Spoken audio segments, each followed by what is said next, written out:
우리는 100일 잔치를 하고는 합니다. 아이가 태어난 후 100일이 되는 날 하는 잔치로 전통적인 것인데요. 그러면 이것은 또 왜 100일째 되는 날을 챙기는 것일까요?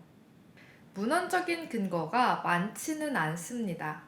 하지만 재밌는 비밀이 있다고 전해져 내려오는데요. 한번 계산을 해봅시다.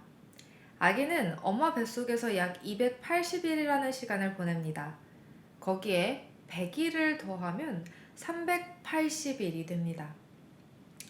여기에서 아이가 엄마 뱃속에 안전히 자리 잡는 시간 2주, 즉 14일가량을 빼면 366일, 365일 정도가 됩니다. 다시 말해서 아이가 엄마 뱃속에 완전히 자리 잡은 후 1년째가 되는 날이 바로 100일이라는 것입니다. 계산도 확실하지 않고 문헌적인 근거 또한 확실하지 않지만 그럴듯하지 않나요? 뒤에서 다른 이유도 한번 살펴보도록 하겠습니다.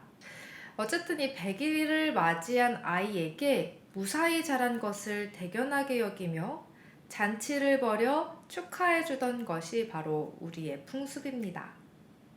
의술이 발달하지 못했던 옛날에 이 기간 중 유아의 사망률이 높아서 비롯된 것이라고 볼 수 있습니다.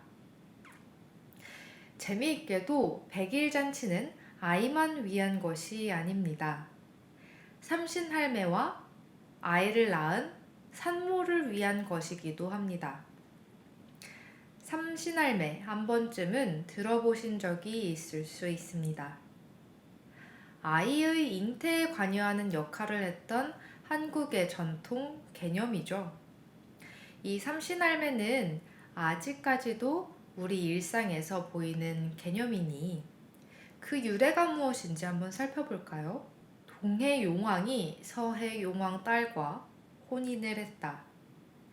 마흔이 다 되도록 아이가 생기지 않자 근심 끝에 점을 쳤다.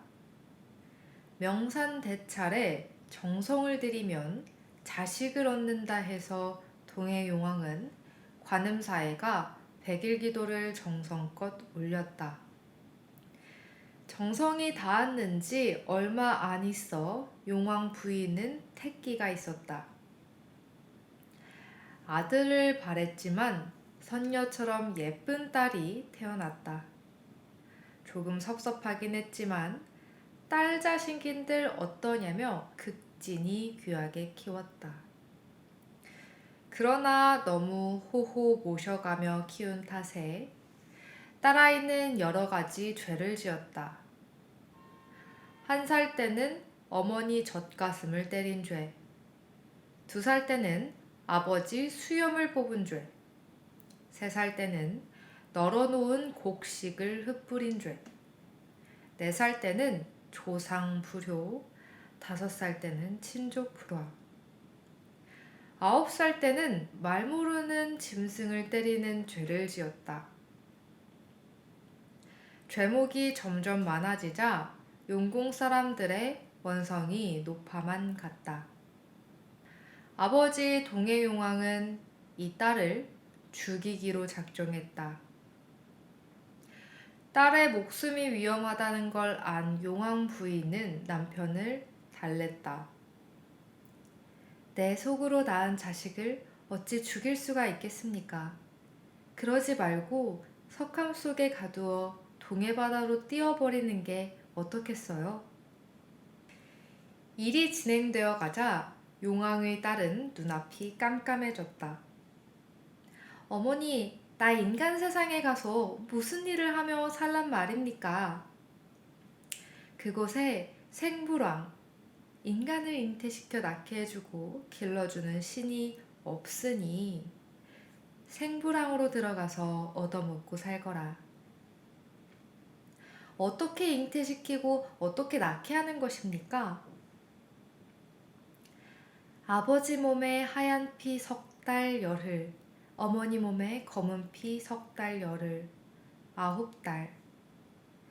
방법을 미처 듣기도 전에 용왕의 불호령이 떨어지고 용왕의 딸은 석함 속에 가두어진 채 자물쇠가 단단히 채워져 버리고 말았다. 석함에는 임 박사가 열어보라는 글자가 씌어졌다. 동해바다로 씌워진 석함은 물 아래로 3년, 물 위로 3년을 떠다니다가 처녀물가에 닿았다. 석함은 임 박사에게 넘겨졌다. 임 박사가 발로 툭 차자 굳게 잠겨있던 자물쇠가 저절로 열렸다. 석함 속에는 꽃처럼 어여쁜 아가씨가 앉아있었다. 너는 귀신이냐 사람이냐? 나는 동해용왕의 딸입니다. 인간에 생부랑이 없다고 해서 생부랑이 되려고 왔습니다. 그래? 그럼 우리 부부가 쉰이 지나도 아이가 없으니 생부를 주는 게 어떻겠느냐? 그럽시다. 동해용왕 딸은 어머니가 가르쳐준 대로 임박사 부인에게 생부를 주었다. 그러나 10달 만삭이 되자 딱한 일이 생겨버렸다. 아버지의 호령 때문에 어디로 해산을 시켜야 하는지를 어머니에게 미처 못 들었던 것이었다. 산모는 12달을 넘겨버렸다. 뱃속 아이보다 산모가 사경에 이르게 되었다. 동왕 용왕딸은 어떻게든 해산을 시켜보려고 은가위로 산모의 오른쪽 겨드랑이를 솜솜히 끊고 아이를 꺼내려 했다. 그야말로 큰일이 났다. 산모와 아이를 모두 잃게 된 것이다. 겁이 난 동해용왕 딸은 임박사의 집을 빠져나와 처녀물가로 달려갔다. 그리고 버드나무 아래 주저앉아 하염없이 울었다. 어렵게 얻은 아이는 물론 부인마저 잃게 된 임박사는 그 애끓는 사정을 호소할 곳이 없었다. 생각 끝에 금백산에 올라가 칠성단을 차려놓고 요령을 흔들면서 옥황상제에게 호소했다. 임박사의 요령 소리를 들은 옥황상제는 지부 사천대왕을 불러 연유를 듣고 인간 세상의 생불왕으로 들어설 만한 자를 추천하라고 했다. 인간 명진국 딸이 병인년 병인월 병인일 병인시에 태어났고 부모에 대한 효심이 깊고 일가 친족과 화목하고 깊은 물에 다리를 놓아 내를 건너게 하는 공덕을 쌓았으니 그 아가씨를 생부랑으로 들여 세우면 어떻겠습니까? 옥황상제는 곧 금부도사를 내려보내 명진국 딸을 데려오도록 했다. 명진국 딸이 오자 옥황상제는 마음을 떠보기 위해 일부러 야단을 쳤다. 총각머리 등에 진 아가씨가 어찌 대청 한가운데로 들어오느냐. 남녀 구별이 있는데 어쩐 일로 총각머리 등에 진 처녀를 부릅니까? 영리하고 당차구나. 그만하면 인간 생부랑으로 들어설 만하구나. 옥황상제는 두말 없이 생불왕으로 그녀를 허락했다. 옥황상제님, 어리고 미혹한 소녀가 어찌 생부를 주고 환생을 줍니까? 아버지 몸에 흰 피 3달, 열흘, 어머니 몸에 검은 피 3달, 열흘, 살 살려 3달, 벼 살려 3달, 10달 채 못 채워서 어머니의 느슨한 뼈는 당기고 빠듯한 뼈는 늦추어서 12국문으로 낳게 하라. 그렇게 해서 명진국 딸은 물색 명주 속곳에 하얀 바지, 남색 저고리에 자주색 치마를 입은 눈부신 차림으로 생부랑이 되어 4월 초파일에 인간 세상에 내려왔다. 명진국 딸이 처녀물가에 이르렀는데 수양버들 아래서 웬 처녀가 슬피 울며 앉아 있었다. 가까이 다가가 사연을 물었다. 동해용왕의 딸이라는 처녀는 생부랑이 되려고 귀양 왔다가 딱한 사정이 있어 울고 있다고 했다. 그게 무슨 소립니까? 내가 옥황상제의 분부를 받은 인간 생부랑입니다. 명진국 딸의 딱 부러진 말을 들은 동해용왕 딸은 화를 벌컥 내며 일어서더니 두 말 않고 명진국 딸의 머리채를 갈아지며 마구 때렸다. 명진국 딸은 차분하게 제안을 했다. 우리 여기서 이럴 것이 아니라 옥황상제에 가서 가려달라고 하는 게 어떻겠습니까? 두 처녀는 옥황상제에게 올라갔다. 난처해진 옥황상제는 시험을 해보기로 했다. 골씨를 하나씩 줄 테니 서천 서역구 모래밭에 심어라. 꽃이 피는 걸 보고 생부랑을 정하도록 하겠다. 두 처녀는 저마다 모래밭에 꽃씨를 심었다. 움이 돋아다고 가지가 뻗어갔다.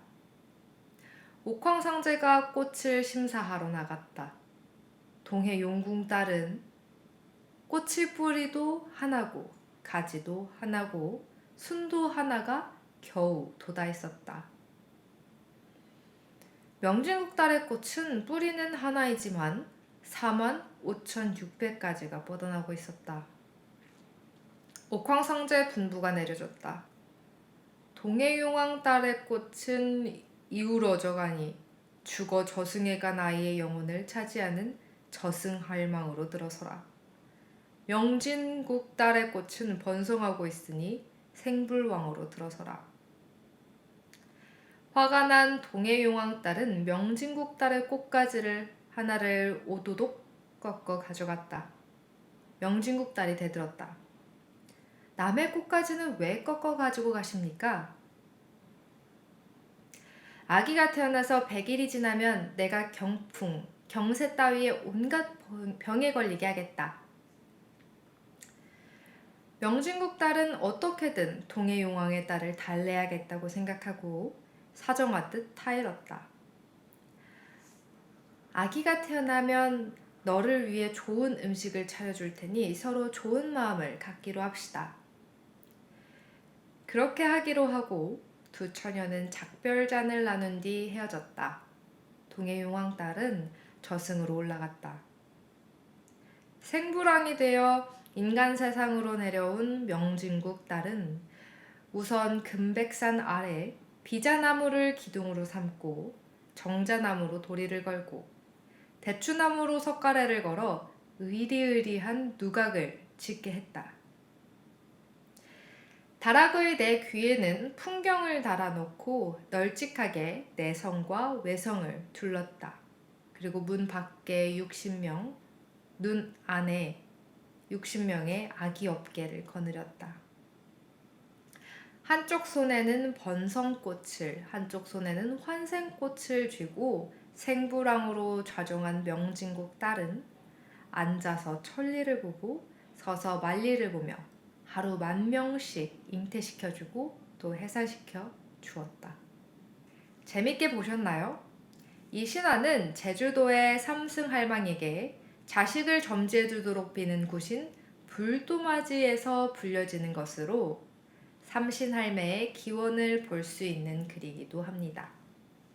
이 글은 대체로 불교의 색채를 강하게 띠고 있죠. 여기에는 재미있는 내용들이 참 많은데요. 그중 100일에 대한 내용도 살펴볼 수 있습니다. 동해용왕 딸이 심술이 나서 아이가 태어나면 100일이 지나면 병에 걸리게 할 거야 라고 협박을 하는 장면이 나오죠. 그리고 이 동해용왕 딸이 심술나지 않게 하기 위해 좋은 음식을 차려 화가 나지 않도록 해야 한다는 내용도 있습니다. 이 설화는 제주도의 것이지만 그 안에 담겨있는 삼신할매가 아이를 잉태하는 데 관여한다는 내용은 우리가 익히 알고 있는 삼신할매의 모습입니다. 다시 말해 한국의 공통된 이야기였을 수 있다는 겁니다. 그렇게 동해용왕 딸인 구삼신할매를 위로하기 위해, 그리고 아기가 건강하게 자라게 해준 삼신할매에 대한 고마움으로 아이가 100일이 되는 날 이 삼신할매에게도 음식을 차려 대접하는 의례가 있는 겁니다. 이 삼신상에는 미역국과 흰 밥이 차려지며 산모와 아기의 할머니가 삼신상 앞에 앉아 아이의 건강과 수명 그리고 앞으로의 복을 빕니다. 이 미역국과 흰 밥은 나중에 산모가 먹었다고 합니다. 이러한 의례 절차는 요즘 한국에서는 찾아보기 좀 어렵습니다. 삼신할매에 대한 우리의 믿음이 사라져가고 있기 때문입니다. 하지만 아직까지 다양한 매체에서 삼신할매 설화를 모티브로 해서 다양한 캐릭터를 보여주고 있습니다. 그렇다면 100일 잔치를 열 때도 한번 삼신할매에게 감사해 하는 마음을 담은 이 절차를 해보는 것도 좋지 않을까 하고 생각해 봅니다. 미역국과 쌀을 차리는 것이 산모와 삼신할매를 대상으로 한 것이었다면 아이를 위해서는 흰 쌀과 흰 실타래를 상에 차립니다. 물론 여러 종류의 떡과 과일 및 음식과 함께 말이죠. 여기서 사용된 흰색의 쌀과 실타래는 아이의 장수와 복을 비는 것입니다. 이 흰색이라는 색이 티 없이 맑고 신성함을 나타내기 때문입니다. 또 이날 백설기라고 하는 흰 떡을 지어서 사람들에게 나누어 주는데요. 이 떡을 100사람에게 나누어 줘야 아이의 명이 길다고 하여 되도록 많은 이웃들과 나누어 먹었다고 하는 이야기도 있습니다. 이렇게 100일 잔치에는 100이라는 완전한 숫자와 100이라는 순수한 색이 합쳐져 의미를 갖는 잔치입니다. 아이가 무탈하게 자라는 부모의 마음과 그 아이를 축복해주고자 하는 많은 사람들이 모여서 정을 주고받는 관계를 이룰 수 있는 관계의 장이기도 했던 것입니다. 돌은 아이가 태어난 첫 생일을 의미합니다. 돌날 아침에 삼신상을 차리고 미역국을 먹으며 백설기를 올리는 등의 행위는 100일과 크게 다르지는 않습니다.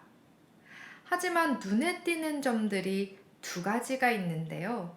하나는 돌복을 입힌다는 것이고 다른 하나는 돌잡이를 시킨다는 것입니다.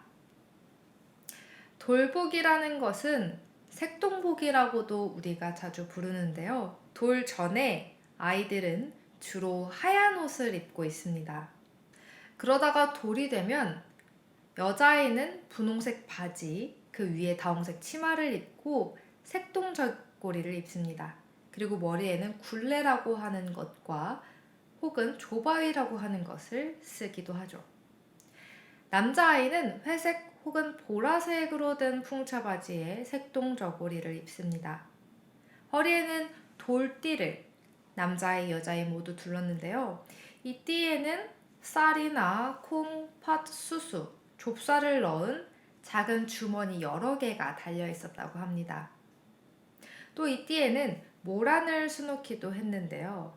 이러한 것들은 모두 아이에게 복이 있기를 그리고 건강하기를 비는 마음에서 만들어 입혔던 것입니다. 그리고 돌잡이라는 것은 아이의 장래를 예측하기 위한 재미있는 의식입니다. 이 돌잡이 기록은 조선시대 문헌에서도 그 유래를 살펴볼 수 있는데요. 정조실록 7월 9일 7일의 기사에는 문효세자의 도래에 신하를 불러서 축하하는 의식을 받았다는 내용이 있습니다. 그리고 여기에는 세자에게 채색 옷을 입혔다는 기록과 돌잡이에 쓰인 활과 화살의 의미에 관한 설명이 포함되어 있어 당시 왕실에서 이루어진 돌의례의 모습을 확인할 수가 있습니다. 국조보감이라는 책에는 정조 15년 6월 원자의 돌날 온갖 장난감을 담은 소반을 집 복헌에 차려놓고 여러 신하들이 와서 축하의 말을 하고 유배 이하의 해당하는 죄를 지은 사람의 죄명을 씻어주었다는 기록도 있습니다. 아이의 생일날 다른 죄인들에게까지 복을 베풀고 있는 거죠. 이수광의 지복유설에도 중국의 안시가온을 이용해 한국의 돌잔치 풍습이 오래전부터 있었다고 전합니다. 이 돌잡이에는 다양한 물건들을 올려놓는데요. 그 물건마다 각각의 의미를 가지고 있습니다. 앞서 백일잔치에도 올라갔던 흰색 실이나 국수는 오래도록 무병장수하라는 기원이 담겨져 있고, 대추는 자손이 번성하기를 기원하는 의미를 담고 있습니다. 쌀은 부유함을, 활은 무인이 될 수 있음을, 바늘은 손재주가 뛰어날 수 있음을, 책, 웍, 벼루 등은 문장가가 될 수 있음을 의미합니다. 이렇게 돌잔치 상에 올라가는 물건들은 모두 당시 사회의 직업들과 관련이 되어 있던 것입니다. 살펴보면 100일까지는 아이의 무병장수, 건강을 기원했다면 아이가 1살쯤 되면 이 부모님의 마음이 아이가 커서 어떤 일을 살아갈까 하고 미래의 직업에 대해 생각하기 시작하는 겁니다. 아이가 자라 어떤 역할을 하면서 살아갈 것인지에 대한 부모님의 걱정, 또 사회와 잘 어우러져 각자의 역할을 했으면 좋겠다 라고 하는 그 염원, 그리고 그 아이가 1살 때 원하는 것이 과연 무엇일까 점쳐보는 관습이 돌잡이에 담겨 있습니다. 이러한 돌잡이는 현대사회에서도 꾸준히 이루어지고 있는데요. 하지만 돌잡이 물품들에는 많은 변화가 있습니다. 사회가 변하고 사람들이 원하는 것이 달라진 만큼 올라가는 물품에 변화가 있는 것입니다. 이렇게 돌잡이를 통해 아이가 어떤 역할을 하게 될지, 사회에 나와서 어떤 직업을 갖게 될지 점쳐보는 관습은 아버지와 아이의 관계뿐만 아니라 아이가 커서 사회에 나아갔을 때의 관계까지 생각한 관계의 장입니다. 이러한 한국의 문화들이 지금까지 남아있으면서 우리의 일생을 좀 더 특별하고 풍성하게 만들어주는 역할을 합니다. 다음 강의에서는 이 아이가 돌잡이 때 이것을 잡고 열심히 공부를 해서 성년이 되었을 때 치르는 관례에 대해서 살펴보도록 하겠습니다. 오늘 강의는 여기까지입니다. 감사합니다.